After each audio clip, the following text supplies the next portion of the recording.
अस्सलाम guys, welcome back to another YouTube video. आपका भाई आसद आपकी खिदमत में हाजिर है। यार मैं एक जो रीजन था वो मेरा रह गया था, और इसके अलावा अगर कोई रह गया हो तो प्लीज आप उसमें मुझे कमेंट कर देना। वैसे ऑलमोस्ट मैंने सारे रीजन कवर कर लिए मेरे ख्याल से। एक रीजन जिसकी काफी सारी रिक्वेस्ट आ रही थी, काफी लोग कनेक्ट कर रहे थे लाइव सेशन में, मुझे बता रहे थे कि एदिसू जो है वो रह गया। अच्छा, एदिसू दो रीजन है, दो तरीके की स्कॉलरशिप है। एदिसू को नाम प्रोनाउंसिएशन नहीं की है, लेकिन एदिसू एक ई से है और एक ए से, ए वाली रह गई थी।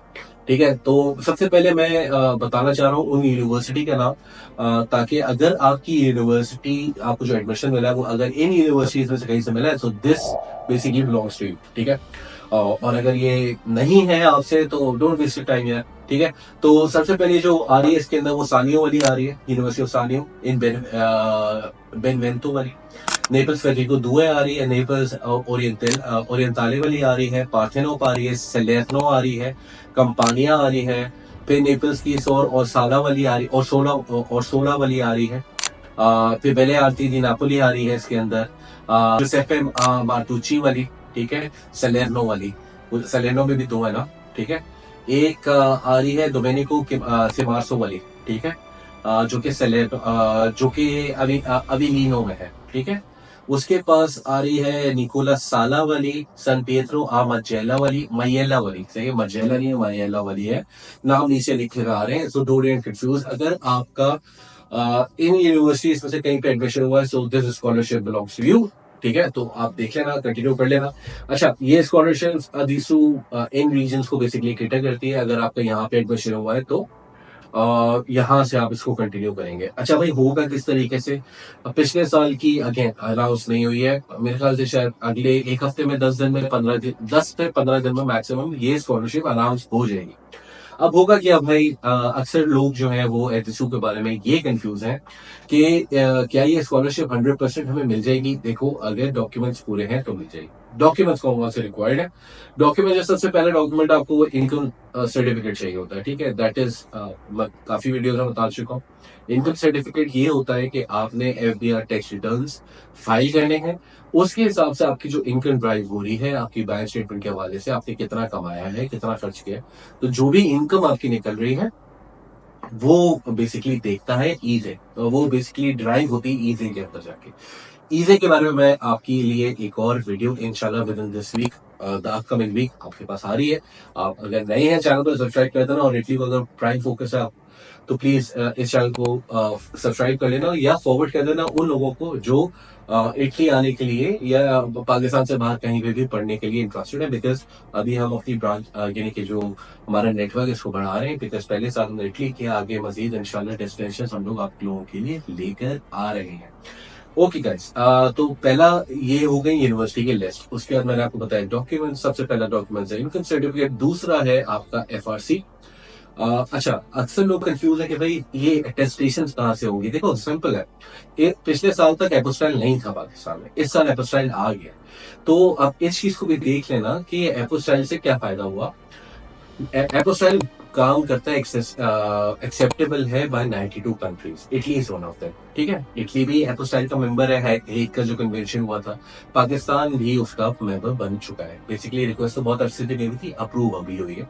अब करना क्या है कि हमने सबसे पहले अपने डॉक्यूमेंट्स को, पिछले साल तक ये था कि ट्रांसलेट कराने की भी जरूरत नहीं थी। ठीक है, आप डायरेक्टली उसको मोफा कराते थे, उसके बाद इटैलिक फॉस्फेट उसको टेस्ट कराते थे, you are good to go. But इस साल हुआ ये कि इस साल आ गया एपोस्टाइल। अब एपोस्टाइल आने के बाद थोड़ी सी कंफ्यूज, पीपल आर कंफ्यूज। देखो, ये वाला रीजन इज प्रीटी सेफ। ठीक है, यहाँ पे मोदेना वाला, मार्चे वाला इतना प्रॉब्लम नहीं है। यहाँ पे scholarship amount is really good.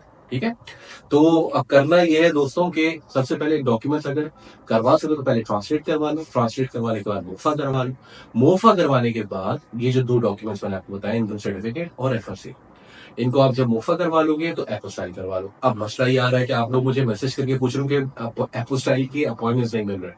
आप पाकिस्तान में रहते हो, you need to make sure how to get the appointment. ठीक है, मैं काफी दफा बता चुका हूँ कि पाकिस्तान में काम करने के काफी तरीके होते हैं। अब आपको एपोस्टाइल का अपॉइंटमेंट इस वजह से मिल रहा है बिकॉज एक तो स्टडी वीजा के लिए जो भी लोग जाना चाह रहे हैं तो वो एपोस्टाइल करवा रहे हैं अपने डॉक्यूमेंट्स को।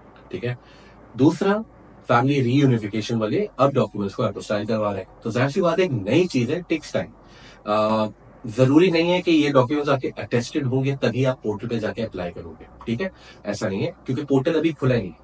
अब जैसे ही पोर्टल खुलता है, you need to keep a check कि भाई ये कब खुल रहा है। आप अपने जो आपका जहाँ पे एडमिशन आया है वहां पे आपने रेगुलरली जाके चेक करना है कि वंस आपका यूनिवर्सिटी, फॉर एग्जांपल आपका सानियों में एडमिशन आया, जब सानियों में एडमिशन आपका आ गया है तो आप वहां पे क्लिक करोगे, आप उसका एक अपने आप को रजिस्टर करोगे, वहां से आप एनजीओ के पोर्टल के ऊपर जाओगे और वहां पे अपने डॉक्यूमेंट जो अटैच करने हैं, लाइक इनकम सर्टिफिकेट, एफएससी, अगर ये मोफा हुआ है तो बेहतर है, अगर नहीं हुआ तो आप डॉक्यूमेंट्स टेस्ट करो, बिकॉज अप्रूवल आने में, रैंकिंग आने में टाइम लगता है। तो वंस आपकी डॉक्यूमेंट्स मोफा वगैरह होके आ जाएंगे, जब तक ये आपकी रैंकिंग लगेगी, बिकॉज इट टेक्स टाइम। अब अगर डॉक्यूमेंट टेस्टेड नहीं है तो उसका ये मतलब नहीं है कि आप स्कॉलरशिप अप्लाई नहीं कर सकते। You can surely apply for this scholarship. ऐसे बहुत से स्टूडेंट हैं जिनको विदाउट अटेस्टेशन के स्कॉलरशिप मिली है पिछले साल में। वी हैव हमारा पास्ट एक्सपीरियंस ये चीज बताता है।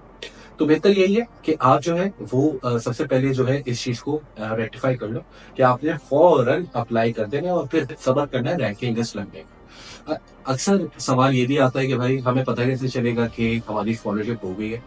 जाहिर सी बात है, आपको ईमेल आती है, उसकी लिस्ट लगती है, लिस्ट में जाके नाम ढूंढना पड़ता है। आप क्या क्योंकि जो एडवांटेजेस हैं इसके, उसके बारे में अगर मैं बात कर लूँ तो आपको घर रहने के लिए डॉर्म्स मिलते हैं, ठीक है, अगर आपकी इनकम बहुत ही कम है। आपको 2 टाइम का अगेन मेस के अंदर खाना मिल रहा है, हलाल फूड होता है, सारी चीजें होती हैं, तो 2 टाइम का मील मिल रहा है। अब जाहिर सी बात है, मुझे आगे कल ये मत बोल देना कि सालों में तो 2 टाइम का खाना मिलता नहीं, ठीक है। हर रीजन, हर यूनिवर्सिटी की जो रिक्वायरमेंट्स होती हैं और जो उनकी चीजें होती हैं वो डिफरेंट होती हैं, ठीक है। मिलेगा 2 टाइम का खाना, तो परेशान नहीं होना। एक तो खाना मिलेगा, ऊपर से फिर आपका अमाउंट जो है इसके अंदर वो तकरीबन होता है 7 से 7,500 यूरो का साल का। अच्छा, this reason is not that expensive, ठीक है, ये इतना महंगा रीजन नहीं है। नेपल्स में आपको घर जो है एज कम्पेयर टू रोम थोड़े से कम प्राइसेस में मिल जाते हैं। और अब वो क्या करना है, किस तरीके से घर वगैरह की जुगाड़ मिलनी है, देखो आपको रोम, मतलब अगर आप इटली पढ़ने के लिए आते हो तो आप ये देखो कि आपका खाना पीना और आपका रहना ये गवर्नमेंट की रिस्पॉन्सिबिलिटी है, क्योंकि आपको स्कॉलरशिप मिल रही है ना, और आपको ये दोनों चीजों के पैसे दिए जा रहे हैं। अब अगर फॉर एग्जाम्पल आप इसको इवेल्युएट करो या आप इसको कैलकुलेट करो या आप इसको देखो, एनालाइज करने की कोशिश करो, तकरीबन आपको 600 यूरो मिल रहा होता है महीने का, जिसके अंदर आपको सिर्फ खाना है और रहना है, ठीक है। तो that is quite a decent amount to survive in Italy, ठीक है। अब 200, 250 के अंदर, 300 के अंदर बच्चे यहाँ पे 100, 180 के अंदर भी गुजारा कर रहे होते हैं, और वो सही गुजारा कर रहे होते हैं, ठीक है, सही होता है वो गुजारा। लेकिन आप अगर थोड़ा सा बेहतर भी रहना चाह रहे हो तो 300, 400, 200 यूरो के फिर भी बच सकते हैं। फिर आप पार्ट टाइम जॉब्स कर लो, सारी चीजें कर लो, तो थिंग्स कीप ऑन गोइंग, ठीक है। अच्छा, ये तो हो गई कुछ बेनिफिट्स हो गए and how things are going to work. अब असल में मेरे पास आ रहा है कि भाई ईजे का किस तरह करना है, क्या करना है। ईजे के लिए you need to wait till next week, promise, मैं नेक्स्ट वीक में ईजे की लाजमी वीडियो जो है वो बना के आप लोगों तक पहुंचा दूंगा। और इंशाल्लाह जब आप लोग उसको गो थ्रू करोगे तो you will have a clear understanding कि भाई ये किस तरीके से होगा, ठीक है। यूनिवर्सिटी से नाम मैंने आपको बता दिए, और just try to keep a focus कि यार डेडलाइंस का ख्याल रखना, ठीक है। जब हम डेडलाइंस का ख्याल नहीं रखते ना, और हमारी एक भी स्कॉलरशिप की कोई डेडलाइन मिस हो गई, तो वी आर गॉन, ठीक है। फिर आप इस टर्म में तो नहीं कर सकते। दूसरा, मैं एक चीज अक्सर बोलता हूँ कि if you have got the admission, आपकी एनरोलमेंट वगैरह हो गया है, डॉक्यूमेंट्स कौन से रिक्वायर्ड है वो मैंने आपको बता दिए, तो जब आपने एक चीज का ख्याल रखना है कि जैसे ही आपकी स्कॉलरशिप खुलती है आपने अप्लाई कर देना है, वेट करना है, रैंकिंग लगेगी, रैंकिंग लगने के बाद आपने अपने डॉक्यूमेंट्स लीगलाइज और ये सारा बाकी का प्रोसेस कर लेना। मैं जो सबसे इंपॉर्टेंट चीज है स्कॉलरशिप को या इटालियन स्कॉलरशिप को लेके बोलता हूँ, that's you need to come here by 15 January, ठीक है। मेरी पुरानी वीडियो आप उठा के देख लें। अगर आप 15 जनवरी तक नहीं पहुंच पाते तो आपका पहला ट्रांच स्कॉलरशिप का मिस हो जाता है, क्योंकि आपको स्कॉलरशिप का पहला अमाउंट जो मिल रहा है ना, जो क्वार्टर अमाउंट मिल रहा है, जाहिर सी बात है वो सारा एक साथ ही होता है ना। 7,500 यूरो का जो अमाउंट है वो ऐसा नहीं है कि आपको फौरन दे देंगे, नहीं, वो 4 क्वार्टर में डिवाइड होता है। Every 3 months you get the money, ठीक है। Sometimes you get the money every 4 month, तो 3 क्वार्टर्स बन जाता है। तो अगर आपकी 31 दिसंबर को पहले पैसे आने, तो उससे पहले आपका बैंक अकाउंट खुला हुआ होना चाहिए, ठीक है। रेजिडेंस वोटेड होनी चाहिए, ठीक है। आपका सारे जो डॉक्यूमेंट्स यहाँ पे ईजे, प्रॉपर फतूरा, ये सारा ट्रांसलेशन, लीगलाइजेशन, ये सारी चीजें हो जानी चाहिए, ठीक है।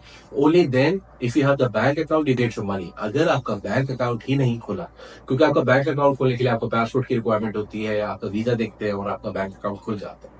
तो make sure once everything is set, Pakistan जल्दबाजी में नहीं छोड़ना, अपने डॉक्यूमेंट्स पहले अपने लीगलाइज करा लो, एपोस्टाइल करवा लो, और उसके बाद ही ट्राई टू लीव पाकिस्तान, ताकि यहाँ पे आने के बाद अब्बू को कॉल ना करनी पड़े या भाई को या बहन को कि जाके ये डॉक्यूमेंट जो है इसको एफआरसी करा लो, और वो एफआरसी को टेस्ट करवा लो, होफा करो, ये बाद में बहुत मसले होते हैं। तो मेक श्योर, और पिक्चर जरूर लेकर आना है, पासपोर्ट साइज पिक्चर कम से कम 15-20 खिंचवा के लेकर आना, बहुत जगह आपको आने के बाद इसकी जरूरत पड़ सकती है, ठीक है। So guys, this was a small video, एडिसू भी हमने कवर कर लिया। इसके अलावा अगर कोई रीजन मुझसे मिस हो गया तो मेंशन कर देना, इंशाल्लाह I will try to make it as soon as possible, जितनी जल्दी हो जाएगा। नेक्स्ट अपकमिंग 2 वीडियोस जो मैं प्लान कर रहा हूँ वो है एक ईजे की और दूसरी है एकोमोडेशन की। So keep a check and follow कर लेना इंस्टाग्राम पे, ताकि मैं वहां पे रेगुलरली अपलोड करता रहता हूँ चीजें, जिससे आप लोगों को काफी हेल्प हो सकती है। अपना ख्याल रखिएगा, मिलते हैं नेक्स्ट वीडियो में।